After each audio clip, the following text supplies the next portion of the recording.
ನಮಸ್ಕಾರ ಸ್ನೇಹಿತರೆ. ರಾಜ್ಯ ಸರ್ಕಾರದ ಆಯುಷ್ಯದ ಭವಿಷ್ಯವನ್ನು ಕುರಿತು ವಿಜಯಪುರದ ಶಾಸಕ ಬಸವನಗೌಡ ಪಾಟೀಲ್ ಯತ್ನಾಳ್ ಅವರು ನಿನ್ನೆ ತಾನೇ ಆಡಿದ್ದಂತಹ ಒಂದು ಮಾತು ರಾಜ್ಯದ ರಾಜಕೀಯ ವಲಯದಲ್ಲಿ ಹೊಸ ಒಂದು ಸಂಚಲನವನ್ನು ಉಂಟು ಮಾಡಿದೆ ಅಂತಲೇ ಹೇಳ್ಬೋದು. ಸಿದ್ದರಾಮಯ್ಯ ನೇತೃತ್ವದ ಎರಡನೇ ಅವಧಿಯ ಸರ್ಕಾರ ಅಸ್ತಿತ್ವಕ್ಕೆ ಬಂದ ದಿನದಿಂದಲೂ ಕೂಡ ಸಿದ್ದರಾಮಯ್ಯ ನೇತೃತ್ವದ ಸರ್ಕಾರ 5 ವರ್ಷಗಳ ಅವಧಿಯನ್ನು ಪೂರ್ಣಗೊಳಿಸೋದಿಲ್ಲ, ಈ ಸರ್ಕಾರ ಶೀಘ್ರದಲ್ಲಿಯೇ ಬಿದ್ದೋಗುತ್ತೆ ಅಂತಕ್ಕಂಥ ಮಾತುಗಳನ್ನು ರಾಜ್ಯದ ಬಿಜೆಪಿ ಹಾಗೂ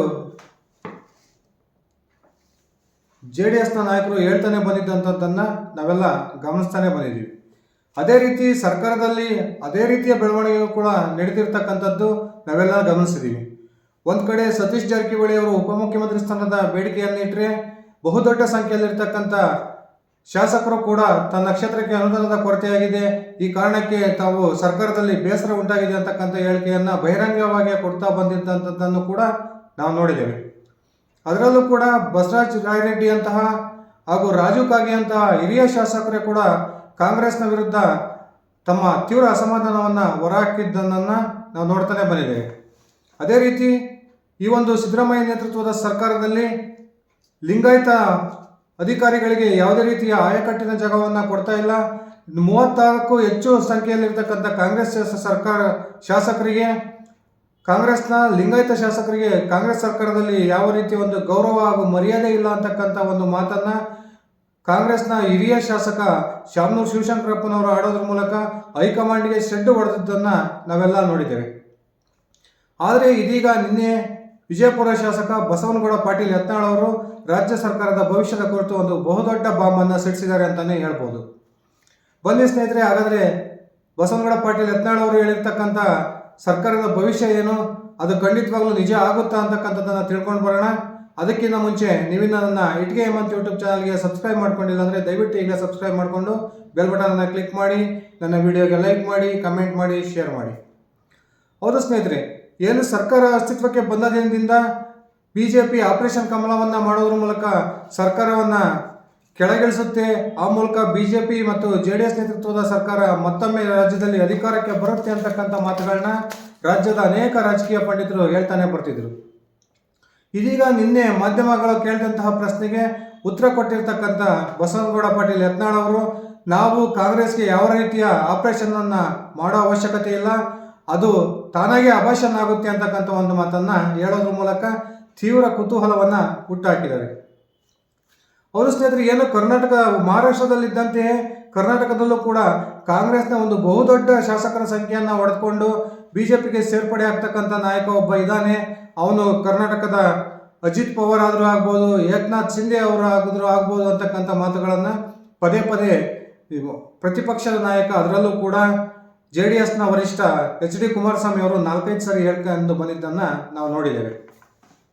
ಹಾಗೆಯೇ ಬಿಜೆಪಿಯ ಮತ್ತೊಬ್ಬ ಪ್ರಮುಖ ನಾಯಕ RR ನಗರ ಕ್ಷೇತ್ರದ ಶಾಸಕ ಮುನಿರತ್ನ ಅವರು ಕೂಡ, ನಾವು ಕಳೆದ ಒಂದು ಅವಧಿಯಲ್ಲಿ 17 ಶಾಸಕರನ್ನು ಆಪರೇಷನ್ ಮಾಡಿದ್ದು ನೋಡಿದ್ದೀವಿ, ಆದರೆ ನಮಗೆ 17ನ್ನ 3ರಷ್ಟು ಜಾಸ್ತಿ ಮಾಡೋದೇನು ಹೆಚ್ಚಾಗೋದಿಲ್ಲ, ಆ ಮೂಲಕ 51 ಶಾಸಕರನ್ನು ನಮ್ಮ ಕಾಂಗ್ರೆಸ್ಸಿಂದ ತೆಗೆದುಕೊಂಡು ಬರ್ತಕ್ಕಂಥದ್ದು ನಮಗೇನು ದೊಡ್ಡ ವಿಷಯ ಅಲ್ಲ ಅಂತಕ್ಕಂಥ ಮಾತನ್ನು ಹೇಳಿದ್ದನ್ನು ಕೂಡ ನಾವು ನೋಡಿದ್ದೇವೆ.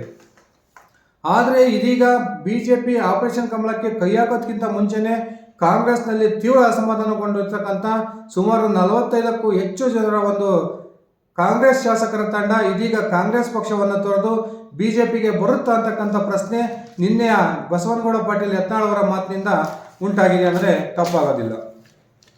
ಹೌದು ಸ್ನೇಹಿತರೆ, ಏನು ತಾನು ಮುಖ್ಯಮಂತ್ರಿ ಆಗಬೇಕು ಅಂತಕ್ಕಂಥ ಒಂದು ಪ್ರಯತ್ನದಲ್ಲಿ ಕಾಂಗ್ರೆಸ್ನ 7-8 ನಾಯಕರು ಈಗಾಗಲೇ ಪ್ರಯತ್ನದಲ್ಲಿ ತೊಡಗಿದ್ದಾರೆ. ಅದರಲ್ಲಿ ಪ್ರಮುಖವಾಗಿ ಸತೀಶ್ ಜಾರಕಿಹೊಳಿ ಅವರಿರ್ಬೋದು, G ಪರಮೇಶ್ವರ್ ಅವರಿರ್ಬೋದು, KN ರಾಜಣ್ಣನವರಿರ್ಬೋದು, ಲಿಂಗಾಯತ ನಾಯಕ MB ಪಾಟೀಲ್ ಅವರಿರ್ಬೋದು, ಅದೇ ರೀತಿ AICC ಅಧ್ಯಕ್ಷ ಮಲ್ಲಿಕಾರ್ಜುನ್ ಖರ್ಗೆ ಅವರ ಪುತ್ರ ಪ್ರಿಯಾಂಕ ಖರ್ಗೆ ಅವರು ಕೂಡ ನನಗೆ ಅವಕಾಶ ಬಂದರೆ ನಾನು ಮುಖ್ಯಮಂತ್ರಿ ಆಗೋದಕ್ಕೆ ಸಿದ್ಧನಿದ್ದೇನೆ ಅಂತಕ್ಕಂಥ ಮಾತನ್ನು ಈ ಹಿಂದೆನೇ ಹೇಳಿದ್ದನ್ನು ನಾವೆಲ್ಲ ಗಮನಿಸಿದ್ವಿ.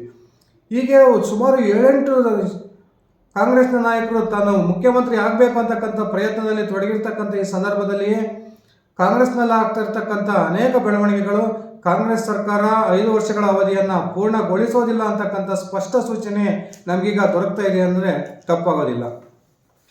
ಲೋಕಸಭಾ ಚುನಾವಣೆಯ ಒಂದು ಅವಧಿಯನ್ನು ನಿಗದಿಪಡಿಸಿರ್ತಕ್ಕಂಥ ಕಾಂಗ್ರೆಸ್ನ ಹೈಕಮಾಂಡ್ಗೆ ದೊಡ್ಡ ಶೆಡ್ಡನ್ನು ಹೊಡೆದಿರ್ತಕ್ಕಂಥ ಸತೀಶ್ ಜಾರಕಿಹೊಳಿ ಅವರು ಈಗಾಗಲೇ ಮಾಧ್ಯಮಗಳ ಮೂಲಕ ನೇರವಾಗಿ ಕಾಂಗ್ರೆಸ್ನ ಹೈಕಮಾಂಡ್ಗೆ ಒಂದು ಎಚ್ಚರಿಕೆಯನ್ನು ಕೊಟ್ಟಿದ್ದಾರೆ. ನಾನು ಈಗಾಗಲೇ ಕೇಂದ್ರದ ಬಿಜೆಪಿ ಸಚಿವರಾಗಿರ್ತಕ್ಕಂಥ ನಿತಿನ್ ಗಡ್ಕರಿ ಅವರನ್ನು, ಅದೇ ರೀತಿ ಕರ್ನಾಟಕದ ಪ್ರಮುಖ ಬಿಜೆಪಿಯ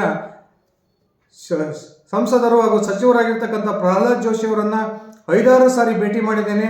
ಈ ಒಂದು ಭೇಟಿಯ ಸಂದರ್ಭದಲ್ಲಿ ರಾಜ್ಯದ ಅಭಿವೃದ್ಧಿ ವಿಷಯಗಳ ಜೊತೆಗೆ ರಾಜಕೀಯ ಚರ್ಚೆಯನ್ನು ಮಾಡಿದ್ದೇನೆ ಅಂತಕ್ಕಂಥ ಒಂದು ಸೂಕ್ಷ್ಮವಾದ ಎಚ್ಚರಿಕೆಯನ್ನು ಕಾಂಗ್ರೆಸ್ನ ಹೈಕಮಾಂಡ್ಗೆ ರವಾನಿಸಿದ್ದನ್ನು ನಾವೆಲ್ಲ ಗಮನಿಸಿದ್ವಿ. ಈಗಾಗಲೇ ಸರ್ಕಾರದಲ್ಲಿ 4-5 ಏನು ಒಂದು ಶಕ್ತಿ ಕೇಂದ್ರಗಳು ಉಟ್ಕೊಂಡಿದ್ದಾವೆ.